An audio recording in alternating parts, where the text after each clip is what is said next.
अशा गोष्टी ज्या असतात या खुलेपणानं बोलल्या जातात. पण काँग्रेसकडे ही कुठल्या संख्याबळ आहे? 24 नगरसेवक आहेत. काँग्रेसचे फुटत नाहीत, पुढे बोल. काँग्रेसचे फुटत नाहीत, आमच्या शिवसेनेचे प्रश्नच येत नाही. आता फोडाफोडीचा खेळ भाजप आणि शिंदे गटाचा, या दोन गटातच फोडाफोडी होणार झाली तर. त्याच्यामुळे आता महाराष्ट्राच्या राजकारणामध्ये एक वेगळी मजा येणार. मुंबई शोकसागरात पुढे ज्या दिवशी भाजपचा किंवा गद्दारांचा महापौर होईल तेव्हा त्याला काय वाटतंय, काय वाटतंय? मोरारजी देसाईने जेव्हा 106 लोक मारले तो काळा दिवस, आणि भाजपचा महापौर होईल तो दिवस एकच.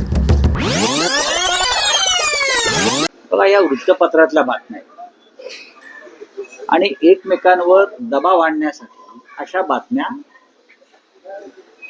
पेरल्या जातात. या गटावरून म्हणजे तुमच्याशी आमचं काय अडत नाही, पण एक सांगतो, कोणत्याही परिस्थितीमध्ये ते काय, ते कोणते शिंदे गट, त्या शिंदे गटाचा महापौर वगैरे होत नाही. काल आपण मोदींचं भाषण ऐकलं असेल, पहिली बार मुंबई में बीजेपी का मेयर बनने जा रहा है. म्हणजे दिल्लीत ठरलेलं आहे की मुंबईत कोणाला बसवायचं, आणि त्याच्यामध्ये फक्त बीजेपी नाही, गौतम अडाणी सुद्धा ठरवणार ना कोणाला बसवायचं ते. पण एक सांगतो की कोणालाही सहजतेनं महापौर बसवणं सोपं नाही. ज्या प्रकारचे आकडे मुंबईकरांनी दिलेले आहेत, आणि भारतीय जनता पक्ष कितीही मोठा विजय उत्सव करत असला बरं का, तरी त्यांचा विजय झालेला नाही. नरेंद्र मोदी यांनी सुद्धा स्वतःच्या भाषणानंतर आत्मचिंतन केलं पाहिजे. मोदी असं म्हणतायत की ज्या मुंबईत काँग्रेसचा जन्म झाला तिथे काँग्रेसचा पराभव आम्ही केला महानगरपालिका निवडणूक. मोदी यांना राजकीय इतिहासाचं भान नाही. गेले किमान 25 वर्ष या मुंबईवर शिवसेनेचंच राज्य, बाळासाहेब ठाकरेंचंच राज्य. त्याच्यामुळे इथे काँग्रेस जरी महाराष्ट्रात असली तरी मुंबईमध्ये शिवसेना. तेव्हा त्यांचे जे काही भाषण देणारे माणसं आहेत मोदींचं, त्यांचं इतिहासाचं भान फार कच्च आहे. मुंबईत काँग्रेसचा जन्म झाला, मुंबईत काँग्रेसनं चले जावची घोषणा केली, इंग्रजांविरुद्ध लढा दिला तिकडे, तेव्हा मोदी विधी त्यांचा पक्ष कुठेच नव्हता. अशा संघर्षाच्या वेळेला भाजपा कुठेच नसतो. नाही, बघा, अजून आम्ही काही ठरवलेलं नाही.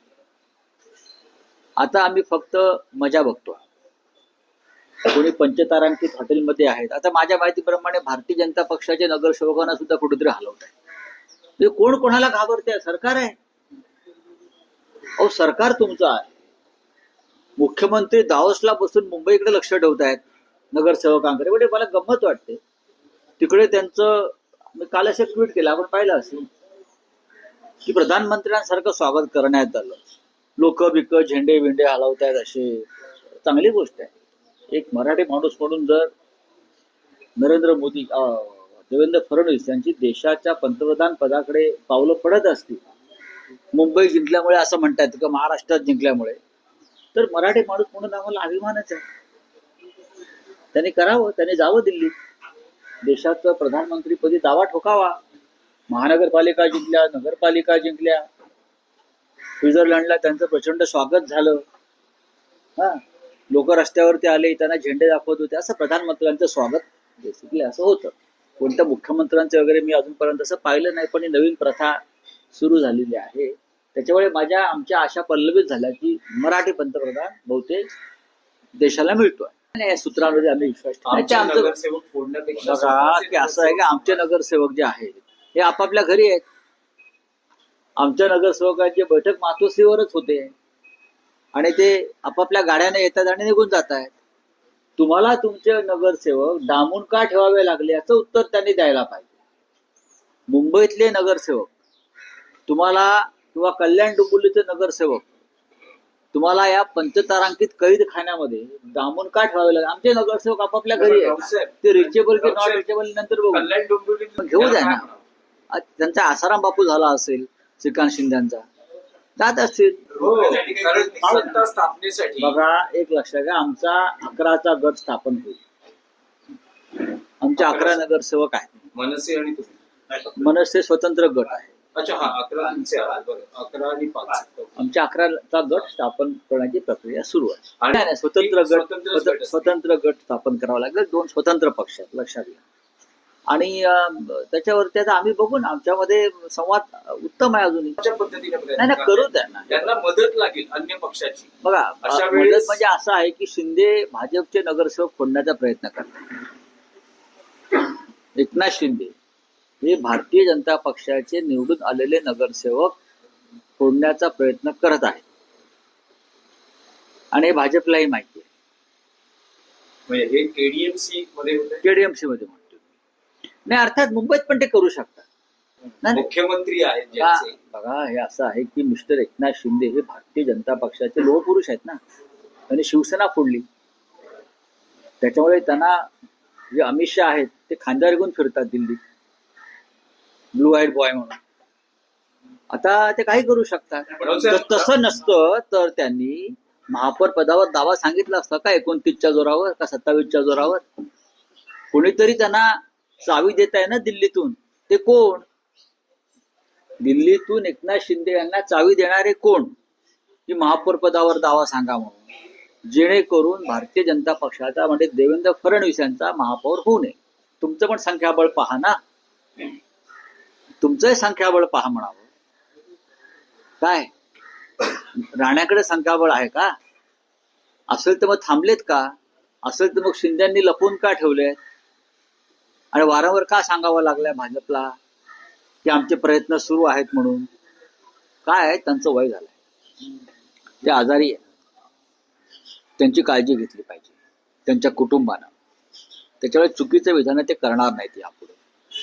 आमचं बघू ना, आमचं बघायला आम्ही समर्थ आहोत. राणेसाहेब, तुमचं जरा काय चाललंय ते बघा. तुमचं संख्याबळ सांगा काय. 10-20 जागा जास्त जिंकल्यामुळे संख्याबळ होत नाही. मी काल म्हणालो की बहुमत फार चंचल असतं. थांबा ना जरा. कालची राहिलेली नाही, कसं आहे की आम्ही जेवायला जातोय की ते कुठे जेवायला जातात बघू ना. आम्ही जेवायला जातोय की आतले लपवलेले पाहुणे कुठे बाहेर जेवायला जात आहेत. अशा गोष्टी ज्या असतात या खुलेपणाने बोलल्या जातात. पण काँग्रेसकडेही मोठ्या संख्याबळ आहे. 24 नगरसेवक आहेत. काँग्रेसचे फुटत नाहीत. पुढे बोला. काँग्रेसचे फुटत नाहीत. आमच्या शिवसेनेचे तर प्रश्नच येत नाही. आता फोडाफोडीचा खेळ भाजप आणि शिंदे गटातच होणार. या 2 गटातच फोडाफोडी होणार आहे झाली तर. त्याच्यामुळे आता महाराष्ट्राच्या राजकारणामध्ये एक वेगळी मजा येणार आहे. स्ट्रॅटेजी असते ती त्या क्षणी ठरते. ती 15 दिवस आधी सांगितली जात नाही राजकारणामध्ये. ही शेवटच्या मिनिटात स्ट्रॅटेजी काय आहे हे दिसते. 15 दिवस आधी कोणी स्ट्रॅटेजी ठरवतं का? शिवसेना होती त्यावेळेस देवेंद्र आता फडणवीस 4चा फरक आहे. आता 4चा फरक आहे ना. आणि तुमचा सहकारी पक्ष जो आहे हा पाण्यात देव घालून बसलेला आहे की भाजपचा महापौर होऊ देत नाही म्हणून. आता त्या दोघांमध्ये काय होत आहे त्याचा आधी निकाल लागू द्या, मग आम्ही आमचे देव बाहेर काढू. का आमचा का नाही निवडला जाणार? आमचा का नाही निवडला जाणार? तुमचे पर्याय सगळे उपलब्ध आहेत. सगळे उपलब्ध आहेत. आमचा बघा, मुंबईला परंपरा त्यांच्या शिवसेनेचे पाहण्याची.